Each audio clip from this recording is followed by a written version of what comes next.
요한일서 5장 14절로부터 15절 말씀까지 합독하겠습니다. 그를 향하여 우리가 가진 바 담대함이 이것이니 그의 뜻대로 무엇을 구하면 들으시니라. 우리가 무엇이든지 구하는 바를 들으시는 줄을 안즉 우리가 그에게 구한 그것을 얻을 줄을 또한 아느니라. 아멘. 우리가 하나님을 믿는 사람입니다. 우리가 예수님을 믿는 사람들입니다. 맞습니까? 네. 우리가 믿는 하나님은 한 분이신데 그 하나님을 바라보는 사람들의 가지고 있는 이미지는 다릅니다. 다양합니다. 여러분에게 있어서 하나님은 어떤 분이십니까? 그냥 가장 크게 그냥 좋으신 분인지는 아는데 여러분에게 있어서의 하나님의 이미지는 구약의 하나님의 이미지입니까? 아니면 신약의 하나님의 이미지입니까? 여기서 구약의 하나님의 이미지는 진노하시는 하나님, 때로는 자기 백성들이 잘못하게 될 때 징계하시는 하나님, 그리고 너희는 이렇게 해라, 이렇게 하지 말아라 라고 말씀하시는 그런 구약의 하나님의 이미지는 약간 엄한 이미지라면, 신약의 하나님의 이미지는 예수님을 통해서 우리가 보게 되는 하나님의 이미지는 온유하신 하나님, 좋으신 하나님, 선하시는 하나님, 이런 하나님. 여러분에게 있어서 하나님은 구약의 하나님의 이미지가 더 강합니까? 아니면 신약의 하나님의 이미지가 더 강합니까? 사람마다 다를 거예요. 기도를 우리가 성경을 통해서 계속해서 우리가 이제 살피게 되어지는데, 특별하게 이제 우리가 금요기도회를 하게 되게 되면 가장 중요한 주제는 기도입니다. 근데 기도에 대해서도 역시 사람들이 가지는 이미지는 다를 수 있습니다. 여러분이 가지고 있는 기도에 대한 이미지는 어떤 것입니까?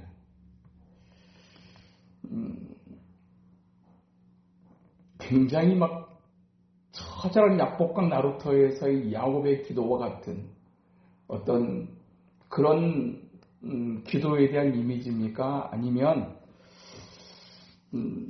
그냥 하나님과 산책하듯이 대화하면서, 기도는 대화라고 그랬으니까 그냥 그렇게 산책하면서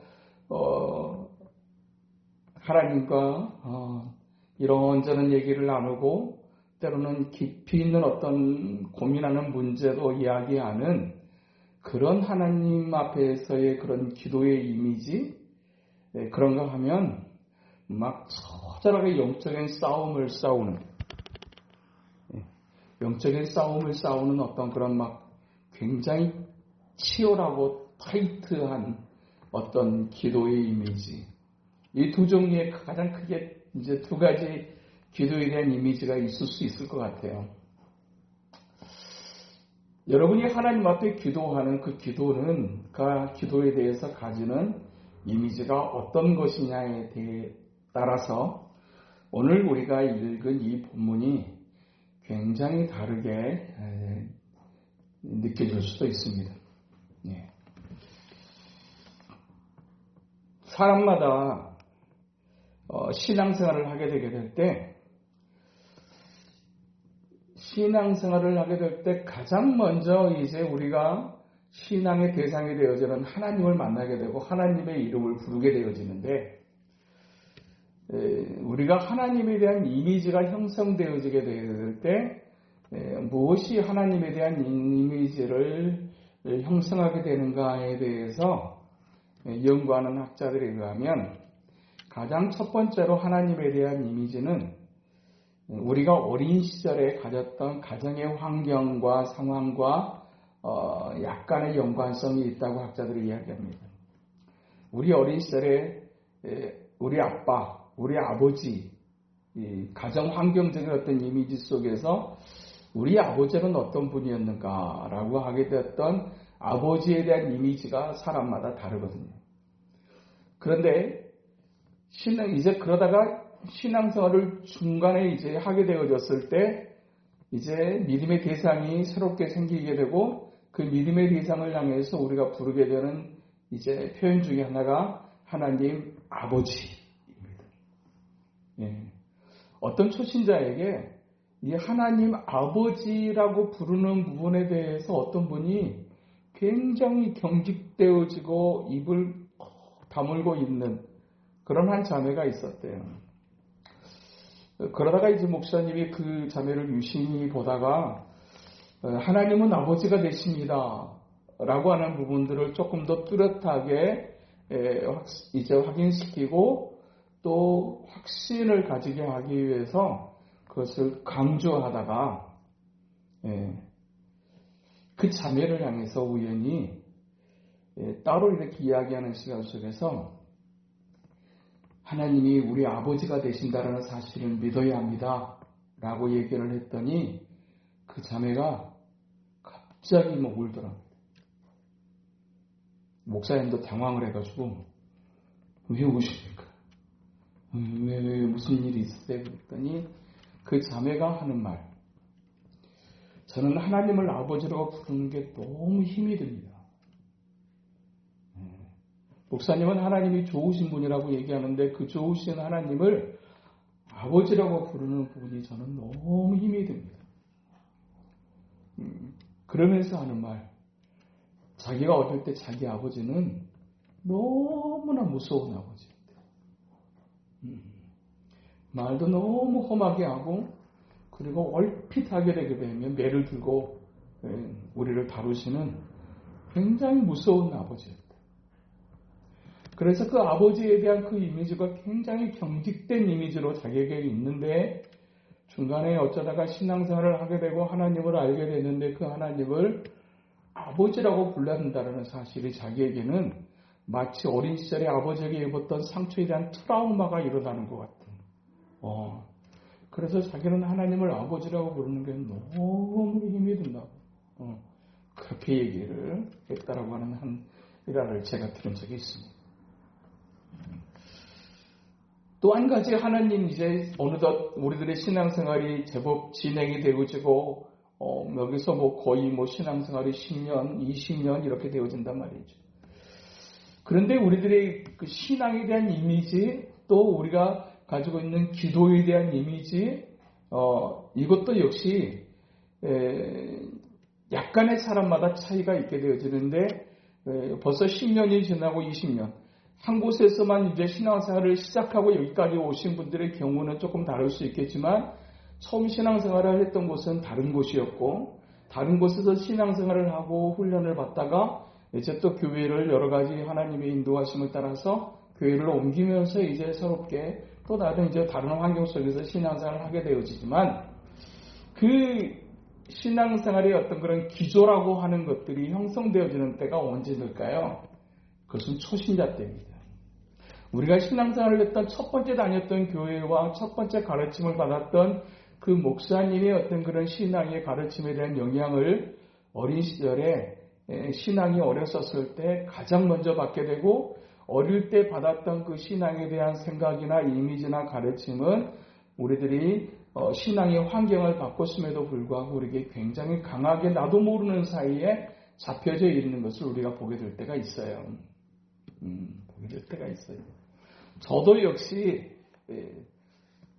이제 저는 23살에 신앙생활 시작하면서 다녔던 교회는 딱 두 군데 16년 동안 다녔던 23살에 교회를 다니기를 시작해가지고 29살 때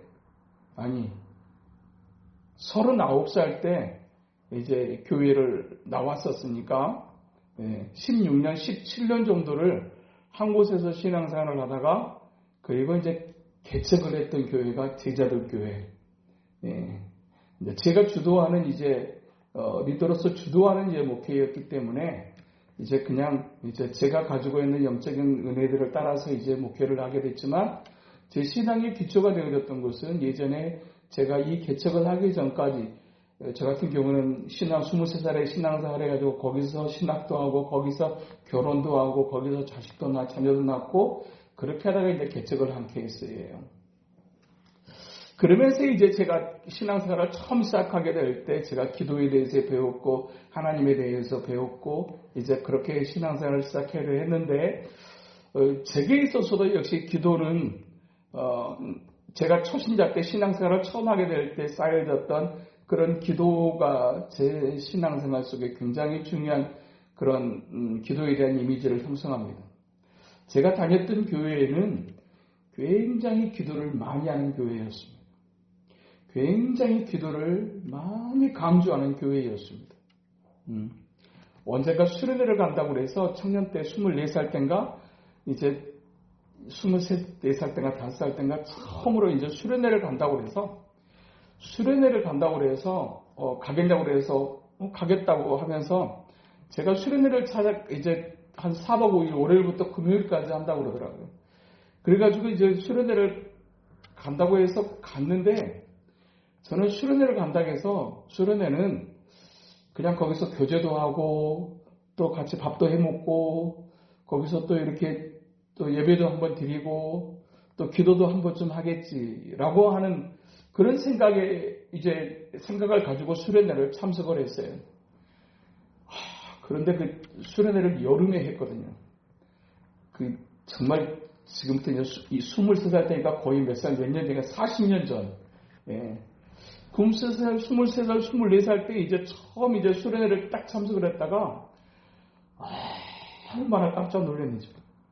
수련회를 밥도 해 먹고 같이 레크레이션도 좀 하고 또 이렇게 같이 어울리는 시간도 좀 갖고 또 이렇게 하면서 이렇게 또 예배도 한 번씩 드리고 뭐 또 기도도 한 번씩은 하겠지 이렇게 생각을 했다가 4박 5일 동안 수련회를 하는데 진짜 수련회더라고.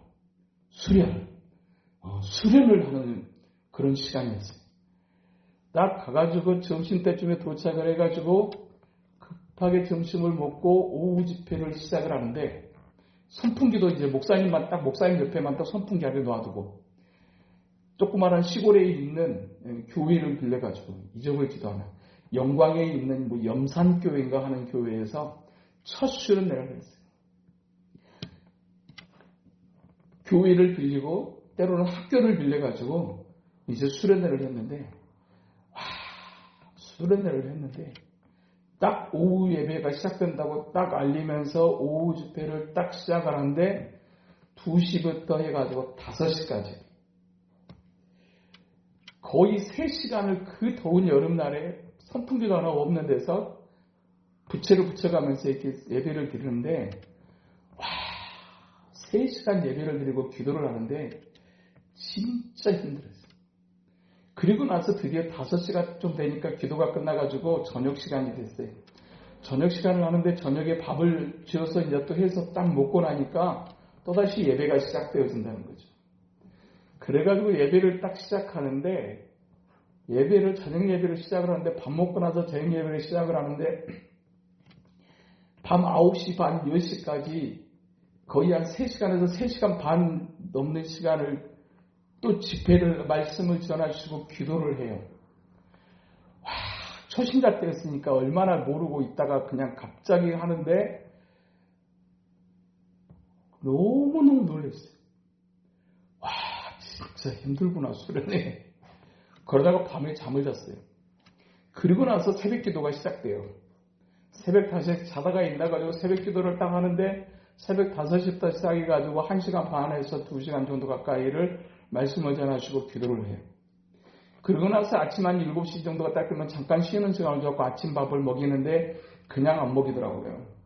송구 암송하고 이제 요절을 암송을 해야 밥을 주더라고요. 그래가지고 송구 암송 요절을 다 외우고 나서 이제 밥을 아침을 딱 먹고 나니까 잠깐 쉬게 하고 난 다음에 곧바로 9시부터 이제 오전 예배가 시작이 된대요. 오전 예배를 시작하는데 어김없이 3시간을 딱 채우시고 12시에 끝이 나요. 그리고 나서 또 밥을 지어가지고 밥을 이제 먹고 1시간이나 1시간 반 정도로 쉬었다가 다시 오후 집회가 시작이 된대요. 그래가지고 오후 집회를 저녁밥 먹기 전까지 하고 또 저녁밥을 요절을 남성하고 또 먹고, 그러고 난 다음에 또 저녁 집회를 한대요. 그러고 나서 둘째 날 저녁에는 저녁 집회가 한 10시나 정도나 끝났는데 갑자기 또 조를 짜더니 조별로 해서 또 산기도를 간대요. 그 옆에 있는 산으로 올라가가지고 조별로 모여가지고 거기서 또 밤기도를 또 하는데요. 그래가지고 거의 한 12시 정도 가까이 돼가지고 끝나가지고 내려와가지고 잠을 자고, 그리고 또 그 다음날 또 새벽 기도를 하고, 또 아침밥을 먹고, 그리고 오전 집회를 하고, 그리고 또 점심을 먹고, 또 오후 집회를 하고, 그리고 또 저녁을 먹고 나서 저녁 집회를 하고. 와, 하루에 3번에서 4번 집회를 하는데, 오후에 좀 청년들끼리 모여가지고 레크레이션도 좀 하고, 좀 이런 시간이 있을 줄 알았는데 아니더라고요. 4박 5일 동안 풀로 예배를 드리면서 기도를 시키는데 목사님이 열정이 어마어마하셔서 기도 안 하고 이렇게 있으면 그냥 머리를 콕콕 누르세요. 또 머리를 누르시면 자다가 또 깨가지고 막 기도를 하고, 그렇게 했던 수련회가 제가 느끼는 시도 수련회에 대한 이미지입니다. 그리고 또 교회로 돌아와서 또 예배를 드리면 그 예배가 또 그렇게 또 말씀은 말씀대로 얼마나 기셨는지 거의 말씀이 거의 1시간 가까이 되어지고, 그러고 나서 또 기도를 또 하시는데 또 얼마나 또 기도를 시키시는지, 그냥 목사님이 열정이 넘치셔가지고 막 돌아다니면서 막 기도 안 하고 적당히 눈 감고 이렇게 가만히, 때로는 피곤하면 그럴 수도 있잖아요. 여지없이 보시고 주여 주여 또 기도해 주시고, 또 그러면 또 기도를 하고, 그러다가 금요일 날이 되어지게 되면 어쩔 때는 산으로 올라가자고 그랬고, 무등산 기도원으로 또 이제 올라가서 이제 소나무 하나씩 붙잡고 전부 다 기도를 합니다. 여기서 제가 내려올 때까지 내려오시면 안 되고 전부 다 하나씩 붙잡고 하나님 앞에 기도를 하십시오. 그러면서 또 그렇게 기도를 했던 그 시간들이 있어요. 참 말씀드린 제가 드렸던 것처럼 또 그런 어떤 교회의 영향이 있어서 이제 저도 역시 청년 시절에 적지 않게 기도에 대한 하나님께서 그런 열정들을 주셨고, 또 금식하며 기도하게 하셨던 그런 시간들을 되게 또 많이 갖게 하셨어요.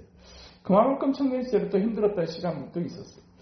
그래서 그런지 저에게 있어서 기도에 대한 이미지는 사명이에요. 책임감이에요. 의무입니다.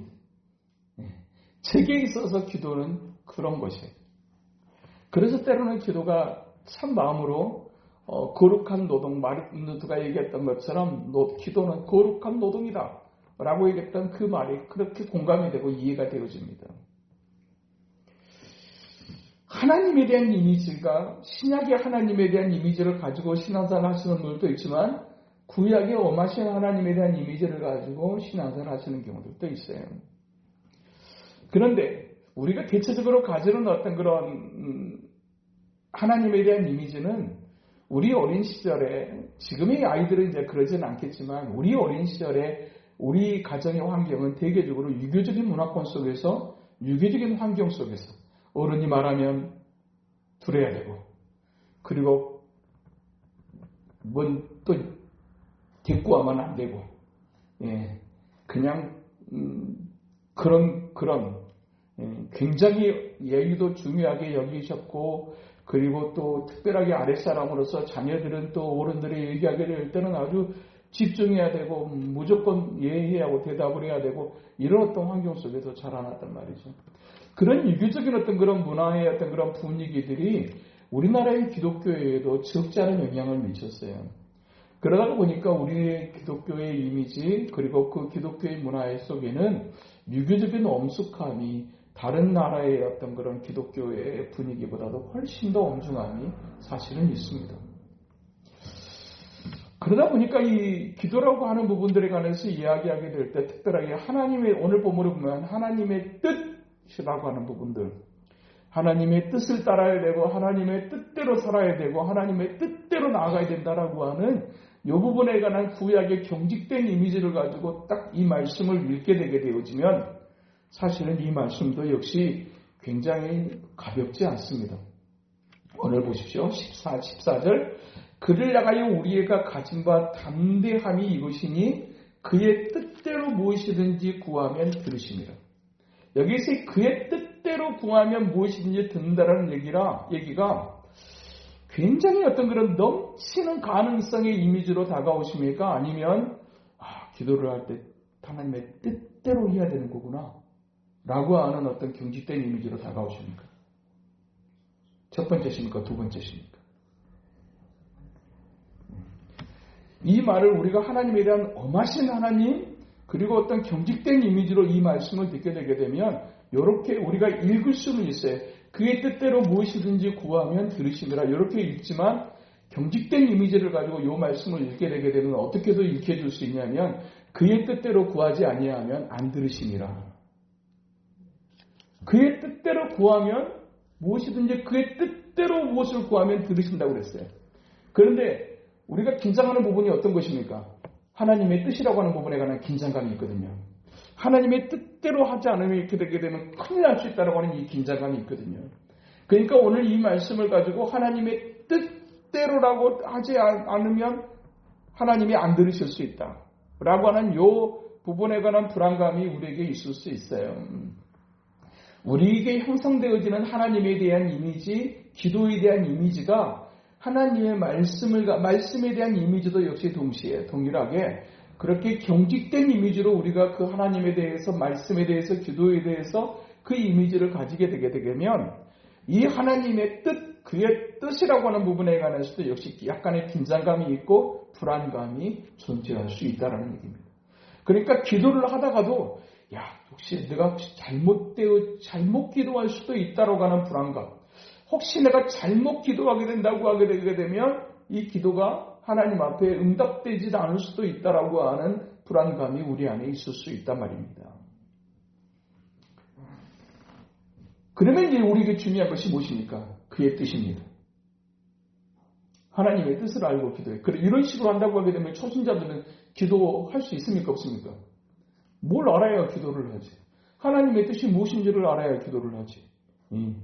여기에서의 하나님의 뜻이라고 하는 부분에 관해서 우리가 딱 멈추게 되고 긴장하게 되고 이제 이렇게 된단 말이죠. 근데 신약의 하나님의 이미지, 그 하나님의 이미지로 우리가 이 말씀을 생각을 한다고 하면 하나님의 뜻이라고 하게 되게 될 때 구약적 이미지를 가지고 생각하는 하나님의 뜻은 굉장히 엄하신, 경직된, 무서운 이런 뜻이 될 수 있어요.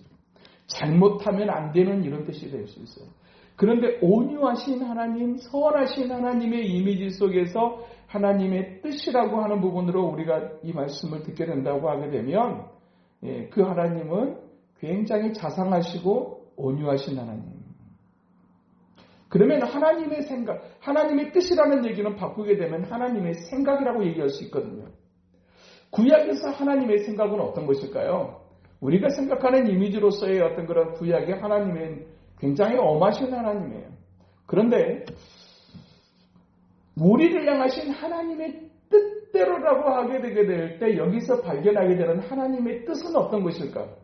구약의 대표하는 하나님의 뜻에, 하나님의 생각에 대해서 이제 우리가 잘 알 수 있는, 느낄 수 있는 한 구절이 있다면 제가 연초부터 자꾸 이렇게 반복하는 성구 예레미야서 29장 11절 너희를 향한 나의 생각, 내 뜻을 내가 아나니 평안이요 재앙이 아니니라. 이는 너희의 미래와 희망을 주려는 것이라 그랬습니다.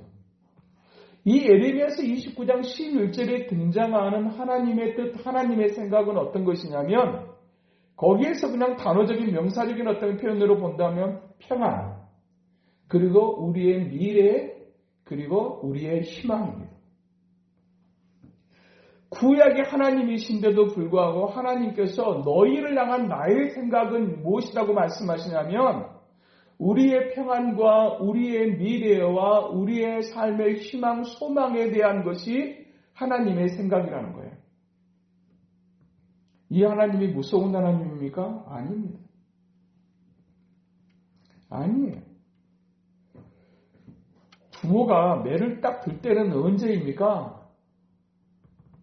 신나게 말을 안 들을 때. 예. 물론 지금보다 훨씬 더 예전에 부모님들은 매를 잘 드셨던 건 사실이에요. 예. 그런 문화였으니까.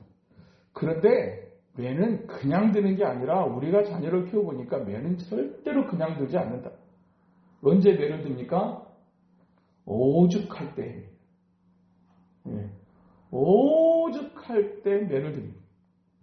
그렇지 않고 얘가 잘하고 있는데 매를 드는 부모는 없어요. 그런데 매를 두는 부모의 마음이 어떤 것입니까? 매를 맞는 자녀의 마음은 그냥 부모는 무서워 이거예요. 그런데 매를 드는 부모의 마음은 한없는 속상함이고 맞습니까? 그리고 애끄름이에요. 애가 타고 끌어서 매를 두는 거예요. 어쩔 때는 매를 어렸을 때 하도 맞다 보니까 나도 빨리 어른이 되고 싶었어요. 그리고 엄마가 부러웠어요. 언제든지 매를 들 수 있는 저 엄마가 부러웠어요. 마음대로 때릴 수 있는 저 엄마가 부러웠어요. 나도 빨리 어른이 되고 싶었어요. 예, 엄마는 좋겠다.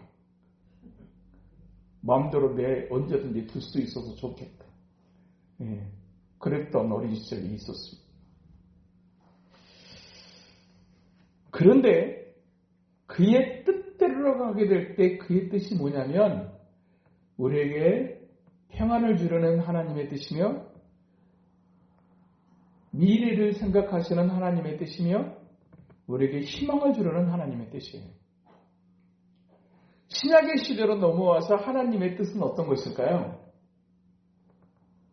저는 아주 함축적으로 잘 요약되어져 있는 성경의 구절을 얘기를 하면 데살로니가전서 5장 16절에서 18절입니다. 데살로니가전서의 5장 16절에서 18절에 있는 그 하나님 말씀 우리가 다 외우고 있는 말씀이잖아요. 항상 기뻐하라, 쉬지 말고 기도하라, 범사에 감사하라. 이것은 그리스도 예수 안에서 너희를 향하신 하나님의 뜻이니라라고 그랬어요. 이 하나님의 뜻이라고 하는 이 단어가 등장하는 신약의 성경 데살로니가전서 5장 16절에서 18절에 이 하나님의 뜻은 어떤 거냐면 당신의 기쁨이 아니라 우리의 기쁨. 우리가 기뻐하는 거, 항상 웃는 거, 이게 하나님의 뜻이에요. 그리고 쉬지 않고 기도하는 거 하나님의 뜻이에요. 그리고 모든 일에 감사하는 게 하나님의 뜻이라고 얘기해요. 기쁨과 감사는 하나님의 뜻이기도 하지만 우리가 원하는 것이기도 해요. 그렇죠? 나도 날마다 기뻐하며 살고 싶고 나도 감사하며 살고 싶어요. 네? 나의 기쁨 빼앗아버린 것들이 너무 많아서 문제고 내 감사를 없어지게 만드는 것들이 너무 많아서 그렇지 나도 그렇게 살고 싶은데 하나님의 생각도 어떤 거냐면 나는 지가 정말 웃으며 살기를 원한다. 그리고 지가 정말로 날마다 감사하며 살기를 원한다. 이게 하나님의 뜻이라고 말씀하세요. 그리고 또 쉬지 말고 기도하라고 말씀하는데 이 기도 쉬지 말고 기도하라는 것도 역시 우리가 기도에 대한 이미지를 딱 가지고 완전 다를 수 있어요. 경직된 이미지, 기도에 대한 경직된 이미지를 가지고 있으면 쉬지 말고 기도하라고 하면 숨이 찹니까 안 찹니까? 숨이 막히지. 그 뜨거운 때학볕 그 여름에 그냥 새벽부터 시작해갖고 밤늦게 끝나고 저녁 집회 끝나고 나서 산기도 또 보내는 그런 기도는 진짜 숨이 턱턱 막히더라고요. 얼마나 힘들었는지 뭘. 그 뒤로 어디서 수련회 간다고 하게 되면 별로 좋은 이미지도 않지만 수련회 가야 된다고 하게 되면 자신이 있어요. 왜냐하면 처음에 얼마나 강하게 수련회를 해버렸던가. 그 뒤로 어떤 수련회를 가봐도 제가 처음 경험했던 그 수련회보다도 심한 수련회는 없었어요. 또 이 수련회는 날라라네. 그랬었어요. 그랬었어요. 그 정도로 아주 엄청나게 빡세게 훈련을 받아가지고. 근데 그런 경직된 이미지로 보는데 이 기도에 대해서 책임과 의무와 사명으로 관점으로서 기도를 본다고 보는데 그 기도를 어떻게 하라고 말씀하시냐면 쉬지 말고 기도하라고 해버리면 이제 그때가 생각이 나버리는 거지. 근데 여기서 쉬지 말고 기도하라고 말씀하시는 이 쉬지 말고 기도라고 하는 이 기도의 의미가 어떤 것이냐면 하나님과 관계, 하나님과 깊이 있는 교제를 의미합니다.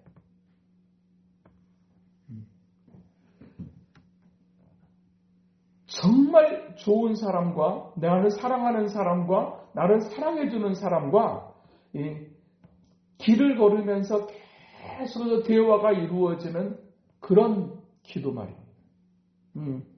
오늘 이제 우리 둘째랑 이제 얘기를 하다가 한번 전화를 하게 되게 되면 그냥 막 20분, 30분 그냥 가요. 그러다가 정말 좋았던 이렇게 걔 고백 하나가 뭐냐면 나는 엄마 이번 주 소희도 사실은 이제 큰애가 이제 큰 손주가 이제 100일 해가지고 갔다 왔거든요. 그래가지고 또 둘째 날까지 또 봤거든요. 같이 거기서 잠도 자고. 본 지 얼마 안 됐어요. 근데 또 얘기하다가 아빠 보고 싶다. 아빠랑 또 얘기하고 싶다. 20분, 30분, 40분 이미 그렇게 대화해놓고 또 아빠랑 엄마랑 같이 진짜 또 얘기하고 싶고 같이 또 봤으면 좋겠고 막 이런 얘기를 해요. 너무 좋죠. 너무 감사하죠.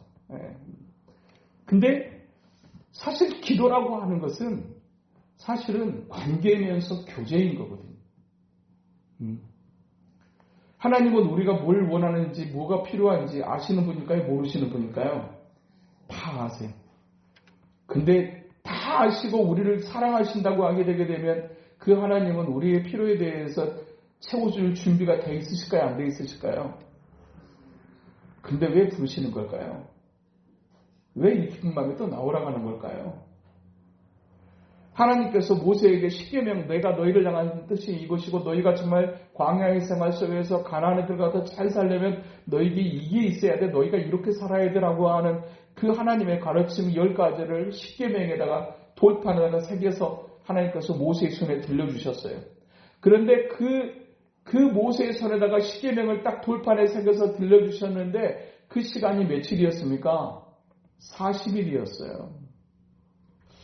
돌판에다가 글씨 새기는 시간이 며칠이 걸렸다? 40일이 걸렸다. 말씀 한마디로 천지만물을 창조하신 하나님이 내가 돌판에 글 새기는 것은 좀 어렵다. 이러셨을까요? 하나님께서 돌판에다가 글 새기는 것은 그냥 이 땅에서도 대장장이는 그 글을 새기는데 그 정도 새기려고 하게 되면 한나절이면 충분할 수 있어요. 근데 그 전능하신 하나님께서 그 돌 위에다가 십계명 하나 주시려고 하면서 모세와 40일 동안을 함께 머무르세요. 여기서의 머무름의 이유가 뭘까요? 그것은 하나님과의 깊은 관계를 너희를 향한 나의 생각 그리고 그 부분에 대해서 깊이 나누고자 하시는 하나님의 의도가 호렙산에 40일 동안을 시내산에서 부르시는 듯한 하나님의 의도가 있단 말이에요. 쉬지 말고 기도하라고 하는 것을 단순한 사명과 의무와 책임감적인 측면에서 본다면 하나님은 우리를 너무 숨막히게 하시는 분일 수 있어요. 이것은 쉬지 말고 기도하라는 이 말씀의 궁극적 의도는 나는 너와 깊이 있는 관계 속에서 교제하고 싶다라는 겁니다. 교제하면 그 사람의 상태를 알게 되고 그 사람의 중심을 알게 됩니다. 더더구나 우리가 하나님이 아버지가 되시고 우리가 하나님의 자녀가 되는 관점에서 이 관계 속에서 이제 우리가 깊이 있게 서로 대화를 하다 보면 특별하게 하나님에게는 아무 문제가 없으시니까 우리의 생각과 우리의 마음이 어떤 것인지 우리의 형편이 어떤 것인지를 우리의 입술의 고백을 통해서 듣는단 말입니다. 딱 듣는데 그 깊이 있는 시간들을 통해서 계속해서 교제하고 딱 듣는 중에 확인이 돼. 네가 생각하고 있는 것이 건강하구나. 네가 지금 올바른 방향성을 가지고 있구나. 라고 하는 것을 부모는 항상 체크한다 안 한다. 항상 여러 가지 사건들이 관한 이야기 뭐 어떤 일이 있었고 이런저런 얘기를 하고 나 그래갖고 어떻게 했어라고 하는 여러 가지 장황한 상황들이 있고 설명들은 하지만 사실은 부모는 체크점이 따로 있습니다. 뭡니까? 그런 상황적인 측면에서 네가 어떻게 생각하고 어떻게 반응하는지 부모에게 있어서 가장 중요한 것은 그거예요. 그렇죠? 네. 가장 중요한 것은 그거예요. 그런데 이 아이가 얘기를 하는데 이런저런 얘기를 막 하고 이제 여러 가지 설명들을 막 하고 얘기하는데 이 아이가 생각하는 것이 올바르단 말이에요. 건강하단 말이에요. 그리고 방향성이 제대로 되어 있단 말이에요. 그렇다고 하게 되면 그런 상황 속에서 이 아이가 그런데 정말 그게 확인되어지는 상황 속에서 이게 좀 필요한 것 같아요 라고 얘기를 해요. 그러면 여러분은 어떻게 하시겠습니까? 여러분의 능력의 범위 안에서 그 아이의 필요에 대해서 어떻게 반응하시겠습니까? 예수입니다. 예수예요. 예? 그렇죠? 없으면 못되죠. 우리는. 근데 하나님은 없는 것이 있다 없다? 없으시다. 그런데 그 하나님께서 확인하고 싶으신 것은 우리의 생각, 우리의 반응 이거예요. 그것이 딱 맞다, 옳다라고 생각이 되어지면 네가 맞다, 그렇게 맞아 생각해야 돼. 그리고 네가 그렇게 이제 방향을 잡고 간다고 하게 되면 옳다.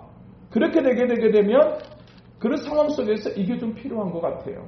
라고 얘기하게 되면 부모는 자기의 할 수 있는 능력의 범위만 된다고 하게 되면 그 부분에 관해서 얼마든지 흔쾌히 예스 한다 안 한다. 예스 합니다. 예스 합니다. 여기서 말씀하시는 것이 그거예요. 무엇이든지 그의 뜻대로 무엇을 구하면 들으신다. 응답하신다. 우리가 무엇이든지 구하는 바를 들으신 줄을 아는 즉 우리가 그에게 구하는 것을 얻을 줄을 또한 아느니라 그랬어요.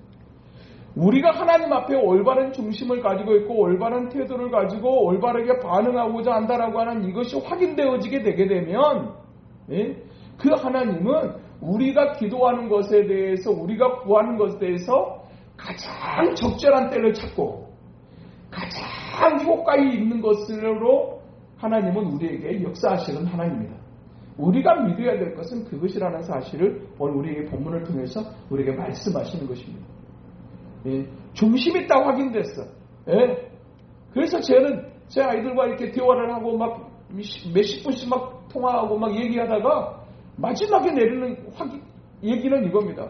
그 대화 속에서 이 아이가 제대로 이제 보고 있고 제대로 반응하고 있고 방향성이 맞다라는 거죠.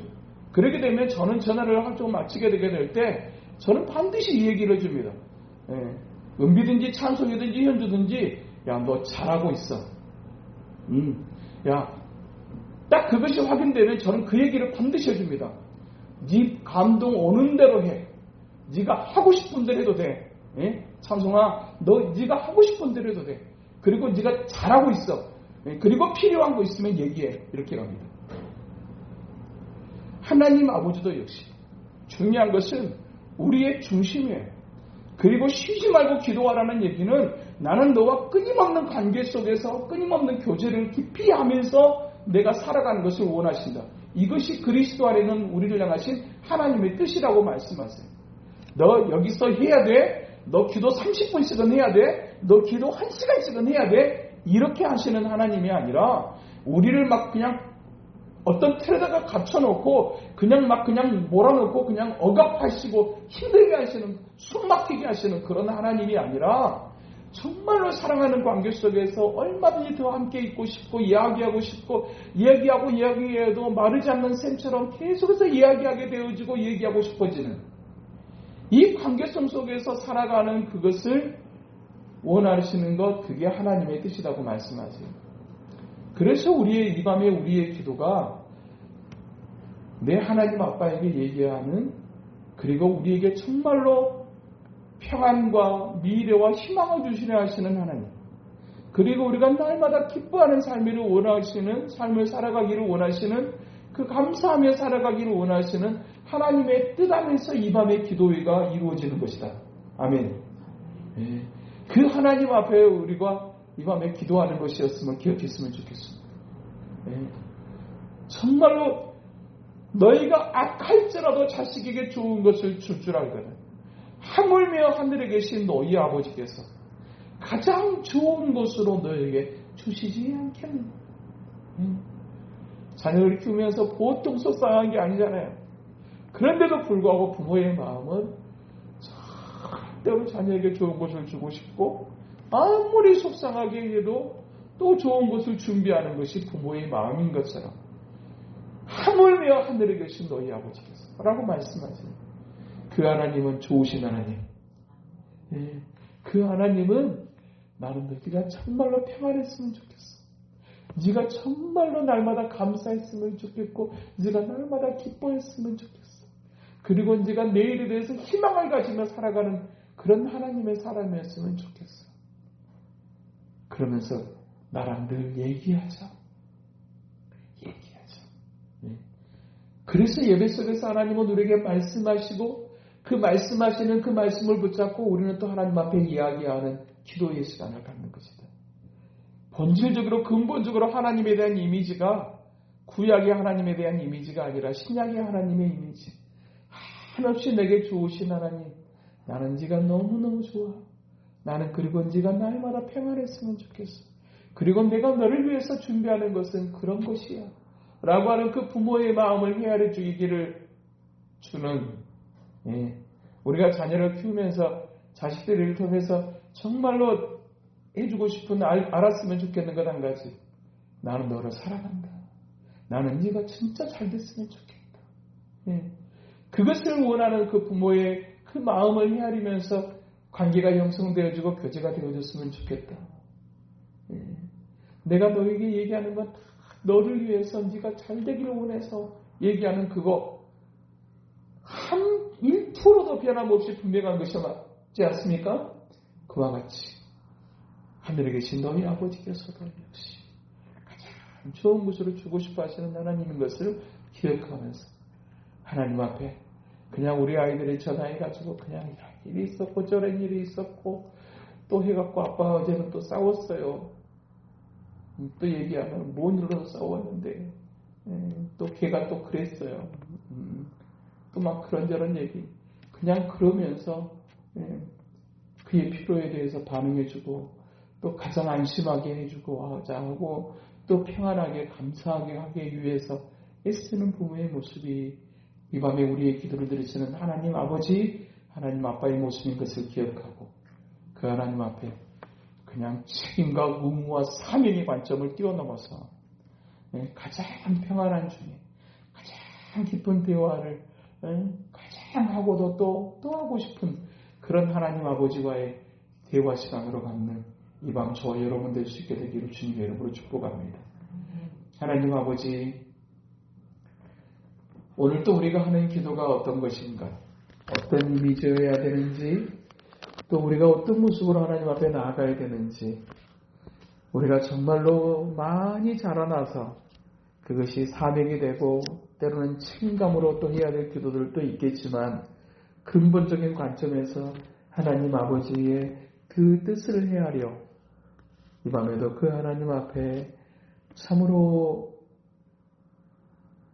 좋으신 아빠, 선한 아빠, 자상한 아빠, 온유한 아빠에게 모든 것을 내놓고 이야기할 줄 아는 어린 자녀와 같은 마음으로 또 이 밤에 우리가 기도할 수 있도록 하나님 도와주시고 앞으로도 기도하는 시간에 우리가 모일 때마다 그 선하시고 온유하시고 좋으신 하나님 앞에 드려지는 우리의 기도인 것을 잊지 않고 그렇게 하나님 앞에 늘 나아가기를 사모하는 우리 될 수 있도록 인도하여 주시옵소서.